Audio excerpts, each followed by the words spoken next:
দর্শকরা স্বাগত, দেখছেন সকালের বাংলাদেশ। সঙ্গে আছি মাসুম রাব্বি, সঙ্গে আছে আমি রুনি, এবং আমাদের সাথে আছেন দুজন চমৎকার অতিথি, এবং অতিথিদেরকে পরিচয় করে দেবার পালা বরাবর এসে রাব্বিরই থাকে।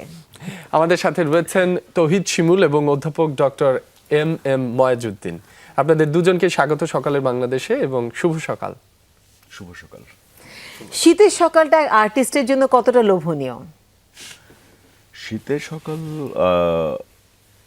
ডেফিনেটলি এটা লোভনীয়, কারণ হচ্ছে যে খুব আয়েশি ঘুম। আমি তো ভাবলাম যে সকালে উঠে হয় না কুয়াশার ছবি আঁকবে, সেটা বলা হবে। হ্যাঁ, এটা হয় হচ্ছে যে মানে এটা তো একদম নিয়ম, সবার ক্ষেত্রে নিয়মিত হয় না। সাধারণত আর্টিস্টদের তো নিজস্ব কিছু রুটিন থাকে, জি। তো যার যার রুটিন অনুযায়ী যারা সকালে ছবি আঁকতে পছন্দ করে তারা কুয়াশা ঘেরা প্রকৃতির ছবি আঁকে। আর সাধারণত আমাদের ক্ষেত্রে যেটা হয়, আমরা প্রায় তো আর্ট ক্যাম্প অর্গানাইজ করি। তো আর্ট ক্যাম্পে গেলে সকালের এই পর্বটাকে মানে সবাই উপভোগ করে আর কি, early in the morning. Moyazuddin sir? আমরা তো যখন স্টুডেন্ট ছিলাম আমাদের মূল কাজটাই ছিল সকালবেলায় বের হয়ে যাওয়া, এবং বিশেষ করে আপনার গ্রামগঞ্জ বা বিভিন্ন আমাদের বিশেষ করে ঢাকাতে হলেও তো বুড়িগঙ্গার তীরে চলে যেতাম, এবং ওয়াটার কালার, বিশেষ করে ওয়াটার কালারের জন্য আসলে শীতের সকালটা অসাধারণ, কারণ ওয়াটার কালারে খুব কুইক পেইন্টিং করা যায়।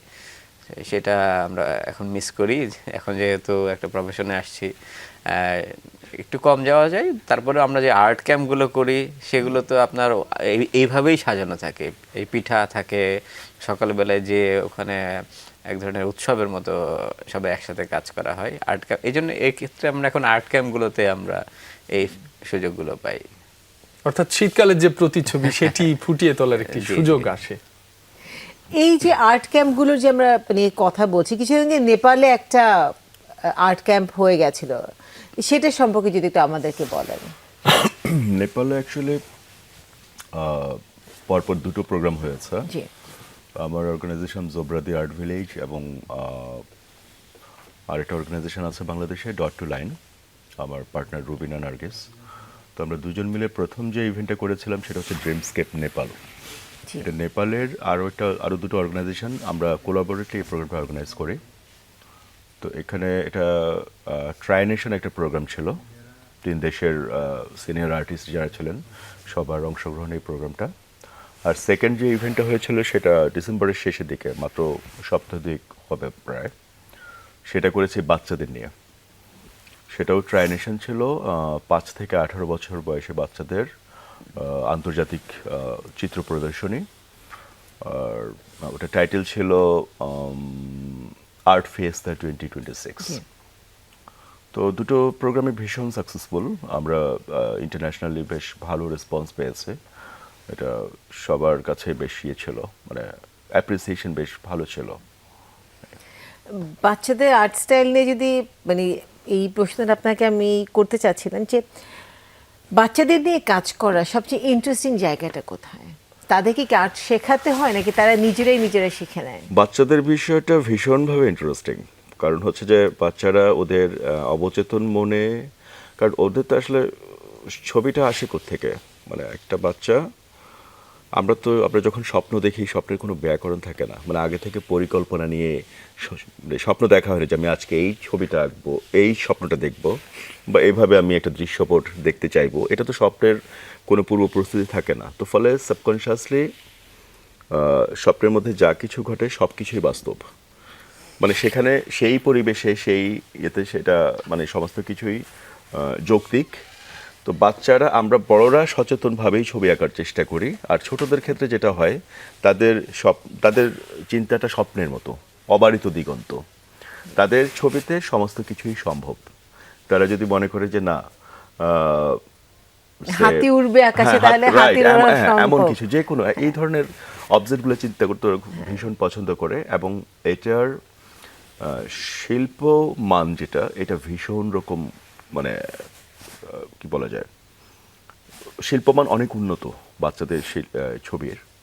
তো এটা হয় কি, এটা আমরা ভীষণ মানে যারা পরিণত শিল্পী যারা বা ম্যাচিউর যারা আছেন তারা এই বাচ্চাদের ছবি আঁকা থেকেও শেখেন, মানে সেখানে অনেক থিম পাওয়া যায়, অনেক ইনফরমেশন পাওয়া যায়।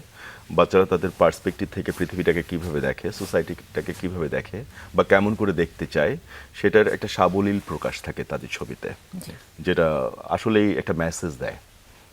অধ্যাপক ময়াজউদ্দিনের কাছে একটু আসতে চাই। উনি জানাচ্ছিলেন বর্তমানে যে প্রবণতা শিশু শিল্পী এবং তরুণ শিল্পীদের আন্তর্জাতিক যে প্ল্যাটফর্ম সেগুলোর সঙ্গে যে যুক্ত হওয়ার প্রবণতা, এই বিষয়টিকে কিভাবে দেখেন?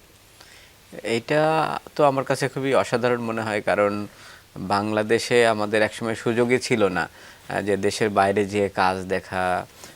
যেমন আমার কিছু সুযোগ হয়েছে এই বয়সে, যে যদি আমি মনে করতাম যদি এইটা স্টুডেন্ট লাইফে করতে পারতাম, বিশেষ করে পিকাসোর ছবির সামনে দাঁড়িয়ে পিকাসোর ছবি দেখা, ভ্যান গোগের ছবি দেখা, আপনি সানফ্লাওয়ারের নাম শুনেছেন, সেটা যখন সামনে দেখি সেটা ট্রিটমেন্ট কেমন, টেকনিক কেমন। এছাড়াও যারা মানে একেবারে কন্টেম্পোরারি সময়, আমরা আসলে সবসময় স্টুডেন্টরা যেরকম কাজের ভিতরে থাকে যে সমসাময়িক কাজ বলতে কি বোঝায় বা কি ধরনের কাজ হতে পারে, সেইটা আসলে বাইরের ছবি না দেখলে আমরা ওই ফিলটা করতে পারি না। মানে যেমনটা আপনি আপনি একটা যখন চাকরির শেষে আপনি একটা মার্কেটে যাবেন, সো আপনি যদি মার্কেট সম্পর্কে ধারণা না থাকে তাহলে আপনি যেমনটা একটু পিছিয়ে থাকবেন। ঠিক আমার কাছে মনে হয় বাইরের দেশের এই আর্ট ক্যাম্পগুলো, আর্ট এক্সিবিশনগুলো বা গ্যালারিগুলো যদি আপনি না দেখেন তাহলে আসলে আমি কোথায় যাব সেই জায়গাটা মানে আমার চোখের সামনে থাকে না। তো সেই জন্যে এটা খুবই জরুরি, এবং এটা আমরা মানে বাংলাদেশ এখন অনেক এগিয়ে যাচ্ছে এবং খুবই মানে আপনার আর্ট ক্যাম্প আয়োজন করছে বিভিন্ন সংস্থা থেকে শুরু করে এরকম আলাদা আলাদা জোবরাদা আর্ট ভিলেজ এবং ডট টু লাইন, এরকম ধরনের অনেকগুলো প্রতিষ্ঠান আছে, তারা এই সুযোগগুলো করে দিচ্ছে। আমার মনে হয় অনেক উপকৃত হচ্ছে। তরুণ শিল্পীদের আন্তর্জাতিক প্ল্যাটফর্মে যে যোগদানের বিষয়টি, সেটি আপনি বলছিলেন বেশ জরুরি। নিজেদের আন্তর্জাতিক মানের শিল্পী হিসেবে গড়ে তুলতে কি প্রয়োজন বা সেটিও কতটুকু জরুরি, যেন আন্তর্জাতিক মানের শিল্পী হিসেবে বাংলাদেশিরাও গড়ে উঠতে পারে যারা তরুণ রয়েছে? দেখেন, এটা একটা দুটো দিক আমি মনে করি। একটা হচ্ছে যেমন একটা মানুষ থেকে মানুষের কিভাবে জন্ম হয়, একটা পাখি থেকে পাখির কিভাবে জন্ম হয়, একটা গাছ থেকে একটা গাছের জন্ম হয়। দেখবেন এই দুটা জিনিসের ভিতরে একটা ইমোশন এবং লজিকের একটা প্রশ্ন আছে এবং মিশ্রণ আছে, একটা সঙ্গম আছে। ঠিক সেরকমই মানে শিল্পীদের কিন্তু দুটা জায়গায়, আপনি শুধু ছবি ভালোবাসেন, আপনার অনেক ইমোশন আছে, আপনি প্রচুর ছবি আঁকেন, কিন্তু সেটার সাথে যদি মার্কেটের সাথে সময়ের সাথে যদি এটার সম্পর্ক না থাকে, আসলে সেই শিল্পকর্মটা একসময় মনে হয় যে আমরা অনেক সময় বলি যে ট্র্যাডিশনাল আর্ট করে বা একটু অন্যভাবে দেখার চেষ্টা করি, কিন্তু যখন সময়ের সাথে আপনি থাকবেন তখন কিন্তু সেটা আর্ট হয়ে যায়। মানে একটা শিশুকে জন্ম দিতে গেলে কিন্তু বললেই হয় না, একটা পাখি থেকে আরেকটা পাখি যখন জন্ম হয় শুধু তার ইমোশন থেকে হয় না, তার একটা সংখ্যা হবে, অন্য পাখির আক্রমণ থেকে তাকে রক্ষা করতে হবে, নানা রকমের একটা সামাজিক দায়বদ্ধতা থেকে এক ধরনের একটা পরিকল্পনা, একটা ডিসিশন নিয়েই কিন্তু আসে। শিল্পর ক্ষেত্রেও তাই। শিল্পটাও আপনার যদি আপনি সময়ের সাথে না বোঝেন, যেমন আমরা সময় মানে কি, যেমন কন্টেম্পোরারি শব্দটা আমরা কেন বলি বারবার, আপনি যে অনেকেই প্রশ্ন করি যে কন্টেম্পোরারি আর্ট, এইটা কিন্তু আসলে প্রশ্ন। কন্টেম্পোরারি আর্ট হিসেবে এখনও কোনো থিওরি হয়তো স্টাবলিশড হয়নি। এই সময়ে কন্টেম্পোরারি আর্টিস্টরা প্রশ্ন তৈরি করছে, সেই প্রশ্নগুলোকে সলভ করতে করতে একটা সময় হয়তো এটার একটা ইজম, একটা থিওরি একটা জায়গায় দাঁড়াবে। সো সেই সুযোগটা যখন আমরা বাইরের দেশগুলোতে যাই, সেই সুযোগগুলো আপনি যখন দেখছেন যে এই আর্টিস্টটা কোন কনসেপ্ট নিয়ে কাজ করছে, যেমন আমরা বলি যে নারীর সমতায়ন বা এই জায়গাটা, কিন্তু এখন কিন্তু যুগ পাল্টে গেছে, এখান থেকে আরো জেন্ডারের অনেকগুলো স্টেপ আছে যেটা আমরা জানি না। তো মার্কেটেওগুলো যেমন প্রতিষ্ঠানগুলো থেকে আমাদের যেটা জরুরি, যে একই কথা যে আমরা শুধু সার্টিফিকেট দিলাম, পাশ করাই দিলাম, আগের সার্টিফিকেট আগের কোর্সগুলোই থাকবে তা কিন্তু না। বাইরের দেশগুলোতে কিন্তু আপনার চেঞ্জ হয়, যেমন মার্কেটে প্রশ্ন করে, এই যে একই বললাম আমরা আগে যেমন কন্টেম্পোরারি আর্টে যে প্রশ্ন তৈরি করার কথা বললাম, মার্কেটেও আমাদেরকে প্রশ্ন তৈরি করতে হয়। আমাদের থেকে যে প্রোডাক্ট মানে আমার স্টুডেন্টরা যে যাচ্ছে আপনাদের প্রতিষ্ঠানে, যেমন যমুনা টিভিতেও হয়তো অনেক স্টুডেন্টরা ডিজাইন করছে, যে আপনাদের ফিডব্যাকটা কি। আপনারা বলতে পারেন যে না, এখন আগে তো 3D ছিল না, এখন তো 3D আমাদের জানাই জরুরি। আগে হয়তো হাতে কলমে গ্রাফিক ডিজাইন করতো, এখন হয়তো 3D আসছে, এরপরে AI আসবে। সো এই প্রশ্ন করাটাও কিন্তু আমাদের জরুরি। সো সময়ের সাথে থাকাটা এবং সেই অনুযায়ী সিলেবাস কিন্তু প্রতিনিয়ত দেশের বাইরের কিন্তু ইউনিভার্সিটিগুলো প্রতিনিয়ত মার্কেটে প্রশ্ন তৈরি করে যে আপনাদের এখন কি দরকার। হ্যাঁ, আমি আসলে এতদিন শুধু মনে করতাম যে একাডেমিয়াতেই আমরা এই প্রশ্নগুলো করি, এখন মনে হচ্ছে স্যারের সাথে কথা শুনে যে আসলে যারা এই ক্রিয়েটিভ ইন্ডাস্ট্রিতে আছে তারাও তো সেটা মার্কেটের সাথে সামহাও কানেক্টেড। তো এই যে মার্কেটের কানেকশন, ইন্টারন্যাশনাল একটা প্ল্যাটফর্ম তৈরি করে, সেখানে জোবরা দ্য আর্ট ভিলেজ একটা হিউজ ইম্প্যাক্ট ক্রিয়েট করেছে। এইটা শুরুর গল্পটা যদি একটু ছোট্ট করে আমাদেরকে বলেন। জোবরা শুরুর গল্প আসলে জোবরা আজকে প্রায় 6 বছর মতো। জি। এখানে শুরু থেকে ইন্টেনশন ছিল আসলে একটা নেটওয়ার্ক ডেভেলপমেন্ট, আর্টিস্টদের মধ্যে কমিউনিটি ডেভেলপমেন্ট করা। তখন সিচুয়েশনটা প্যান্ডেমিকের সিচুয়েশন ছিল, প্রত্যেকেই নট অনলি আর্টিস্ট প্রফেশন, সব ধরনের পেশার মানুষজনই সবাই গৃহবন্দী হয়ে পড়েছিল। তো ফলে কেউ যে কারোর সঙ্গে কমিউনিকেট করবে, মানে ভাবের আদান প্রদান করবে বা সুখ দুঃখ শেয়ার করবে, সেই জায়গাটা আসলে খুব বেশি ছিল। এক ধরনের মানে পুরো পৃথিবী তো স্তব্ধ হয়ে একদম। গিয়েছিল। আর আর্টিস্টদের ক্ষেত্রে তো তারা তো অ্যাকচুয়ালি হয় কি, তারা মানে ছবি আঁকতে পছন্দ করে, বাইরে প্রকৃতির সঙ্গে মিশতে পছন্দ করে, প্রকৃতিতে গিয়ে শিল্প চর্চা করতে পছন্দ করে। তো এই জায়গাটা যখন অবস্ট্রাকল তৈরি হচ্ছিল, তখন মনে হচ্ছিল না, মানে ইনডোরে সবাই ছবি আঁকছে, কম বেশি খোঁজ খবর পাচ্ছিলাম। তো সবার মধ্যে যদি একটা কমিউনিকেশন তৈরি করা যায়, একটা যোগাযোগের প্ল্যাটফর্ম তৈরি করা যায়, তাহলে বোধহয় মানে সবার যার যার ছবির শেয়ারিংয়ের ব্যাপারটা, আমি কি আঁকছি বা ময়েজ কি আঁকছেন বা অন্যান্য যারা আছে তারা কি আছেন, এই যে শেয়ারিংগুলো, তাতে করে হবে কি চর্চাটাও বৃদ্ধি পাবে, একে অপরকে উৎসাহিত করতে পারবে, নতুন নতুন আইডিয়া কনসেপ্ট ডেভেলপ করবে। তো এরকম নানান চিন্তা থেকে আসলে তখন এই প্ল্যাটফর্মটা ফর্ম করি। আর সবচেয়ে ভালো দিক হচ্ছে যে ভীষণ রকম রেসপন্স ছিল ওই সময়, মানে গ্লোবালি প্রায় 7টা দেশের সঙ্গে আমাদের কমিউনিকেশন ডেভেলপ করে। সো তৌহিদ শিমুল এবং মুয়াজ্জেদ্দিন দুজনেই কিন্তু আসলে আমাদের চিত্রশিল্পী, তো সেই আর্ট নিয়ে আসলে কথা ছিল। তো প্রথমে আসলে স্যার আপনাকে যে প্রশ্নটা করতে চাই, যেহেতু এখন একটা গ্লোবাল ভিলেজে আমরা আছি লিটারেলি, এবং আমাদের স্টুডেন্টদের কাছে কিন্তু আর্ট ফর্মটা শুধুমাত্র বাংলাদেশের ল্যান্ডস্কেপের মধ্যে সীমাবদ্ধ না, তার বিভিন্ন আর্ট ফর্ম দেখে, এইটাতে আসলে আমরা আমাদের সক্রিয়তা আসলে হারাচ্ছি কিনা? না, আমি মনে করি না যে এটা স্বকীয়তা হারাচ্ছে। প্রথমত আমাদের দুইটা দিক খুব জরুরি। একটা হচ্ছে আমার দেশ বাংলাদেশ, এবং এই বাংলাদেশের কনসেপ্টটা যদি আমাদের থাকে, আমরা ধারণ করতে পারি, মানে আসলে বাংলাদেশটা কি, বাংলাদেশের অরিজিনটা কি, সেইটা। দ্বিতীয়ত হচ্ছে ওই যে এর আগেই যেটা বললাম, ইমোশন এবং লজিক, জি। এই দুইটা এবং সমসাময়িকতা, এই জায়গাটাই যদি আমি খেলতে পারি, আসলে এখন না আর্ট বলতে ক্যানভাস না, আর্ট মানে মানে একেবারে ক্যানভাসে পেন্টিং করতে হবে, ট্র্যাডিশনালি একটা ফিগার থাকতে হবে, মানে খুব সুন্দর চোখ আঁকতে হবে, এই ধরনের কোনো বিষয় না। আপনি যদি ধরেন না, আমরা যদি বলি যে একটা ইংরেজিতে লিখলাম CHIR চেয়ার, আবার একটা চেয়ারের ফটোগ্রাফি হয়তো পাশে টাঙিয়ে দিলাম, আবার হয়তো একটা অরিজিনাল চেয়ারও আছে, তাহলে আপনি তিনটাকে কি আলাদা কি মানে এটা তিনটাই তো চেয়ার, তিনটাই চেয়ার। সো এখন যে আর্ট হচ্ছে যে অনেক আমি অনলাইনে দেখি, টিকটকে দেখি, বা ফটোগ্রাফিক্যালভাবে অনেকে যারা শিল্পী না তারাও কিন্তু ছবি আঁকছে।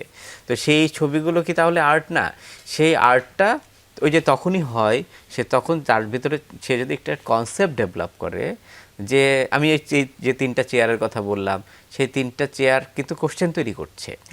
সো যে তাহলে কি এটা চেয়ার না, তাহলে কি এটা চেয়ার, তাহলে এটা চেয়ার, এই যে কোশ্চেনগুলো তৈরি করা, সে যদি আর্ট যে মিডিয়াতেই কাজ করুক, আমার মনে হয় যে সোসাইটির জন্যে, বিশেষ করে সোশ্যাল ইস্যুসগুলো, পলিটিক্যাল ইস্যুসগুলো বা রিলিজিয়ান ইস্যুসগুলো, বা আমাদের দেশীয় কোনো, যেমন আমি যদি আপনারা বলি যে আচ্ছা তাহলে অনেকেই প্রশ্ন করে যে কন্টেম্পোরারি বলেন, সমসাময়িক আর্ট বলেন, তাহলে কি আমাদের ট্র্যাডিশনালগুলো আর্ট না, বা আমরা কি আর্ট প্ল্যাটফর্মের বাইরে রাখি? আসলে তা না।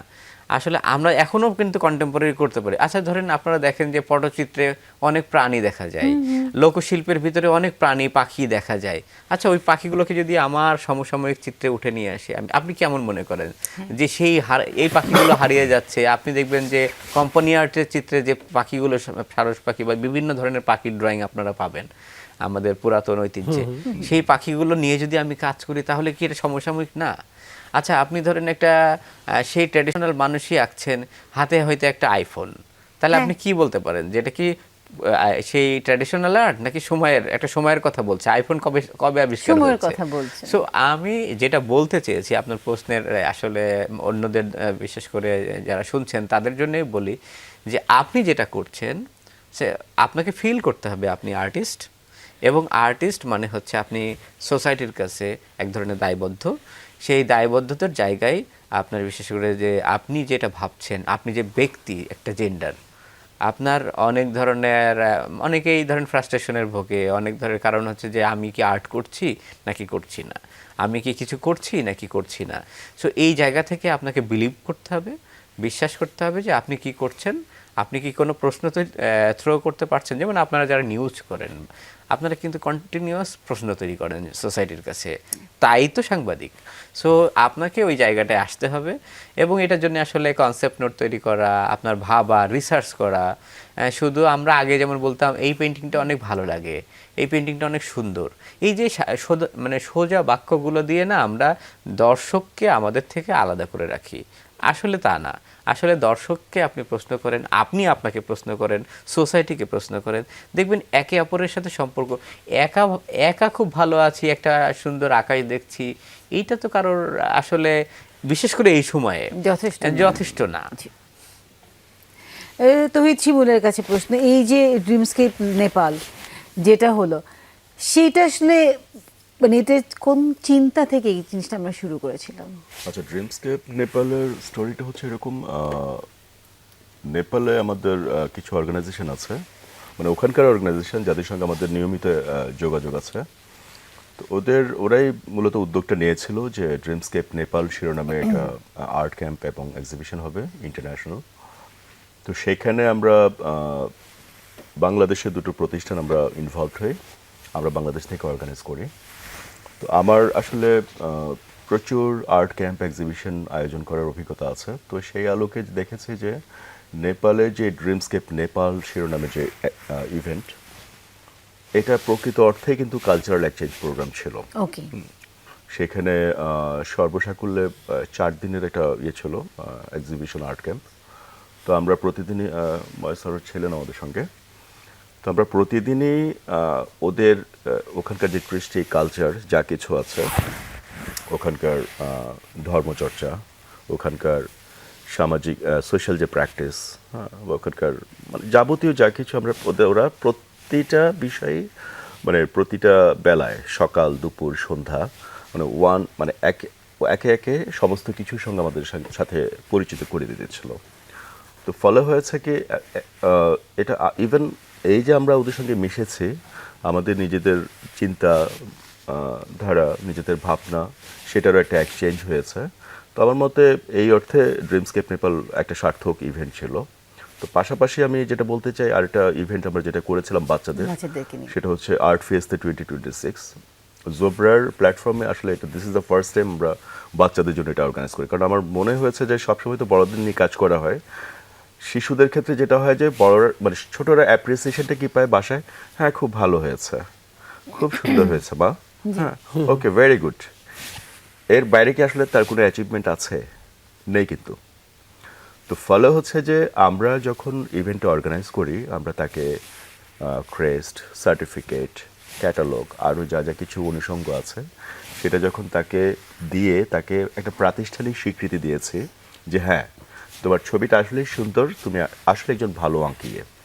তো ফলে হচ্ছে কি, সে তার মধ্যে কনফিডেন্সটা ডেভেলপ করছে, সে তখন ফিল করছে যে হ্যাঁ আমি বোধহয় আসলেই পারি, আমি কিছু করতে পারি, আমার ছবিটা আসলেই ভালো কিছু হচ্ছে, গ্রহণযোগ্য কিছু হচ্ছে। বাচ্চাদের ছবির ক্ষেত্রে যদিও ভালো মন্দ বলে কোনো বিচার বিশ্লেষণে যাওয়ার সুযোগ নাই, তারপর আমরা ওই কনফিডেন্সটা ওদের মধ্যে দিতে পারছি। আর সেখানে আমাদের সাবজেক্ট ছিল দ্য ওয়ার্ল্ড থ্রু মাই আইজ, বাচ্চাদের যে ইভেন্ট ছিল। তো এতে করে আমাদের কাছে মানে এত ইন্টারেস্টিং কিছু টপিক এসছে বাচ্চাদের কাছ থেকে, তারা কিন্তু মানে তাদের দৃষ্টিতে তারা পৃথিবীটাকে কীভাবে দেখছে বা কেমন করে দেখতে চায়, এই আলোকে তারা যে ছবিগুলো এঁকেছে, এটা সত্যি মানে বড়দের জন্য ভীষণ সারপ্রাইজিং একটা ব্যাপার ছিল। তারা দেখতে চায় সবুজ পৃথিবী, তারা দেখতে চায় যুদ্ধবিহীন একটা পৃথিবী, তারা দেখতে চায় মানে সাম্যের পৃথিবী। আমরা আসলে সেরকম সাম্যের পৃথিবী, সবুজের পৃথিবী, যুদ্ধবিহীন একটা পৃথিবী দেখতে চাই, কিন্তু আসলে 2026 আমাদেরকে সেই বার্তা দিচ্ছে কিনা আমরা জানি না। কিন্তু আপনাদের আর্ট ক্যাম্পগুলো আসলে সেই ভয়েসগুলোকেই বারবার সামনে তুলে আনছে। থ্যাংক ইউ আমাদের সকালে আমাদের সাথে এসে যুক্ত হবার জন্য, এবং আমাদেরকে আপনাদের দুজনেরই আসলে ভিশন এবং আপনাদের যে কাজ করছেন আপনারা সেটা আমাদের সাথে শেয়ার করবার জন্য অসংখ্য ধন্যবাদ। আপনাদেরকে অনেক থ্যাংক ইউ। তো দর্শক, নিজের মধ্যে যে সুপ্ত বাসনাটা আছে, আর্ট থেরাপি নিয়ে আজকাল কথা হয়নি, কিন্তু আপনার যদি কখনো মনে হয় যে কিছু আঁকতে চান, অবশ্যই কাগজ কলম নিয়ে বসে পড়তে পারেন। আজ এখানেই শেষ করছি। শুভ সকাল। শুভ সকাল।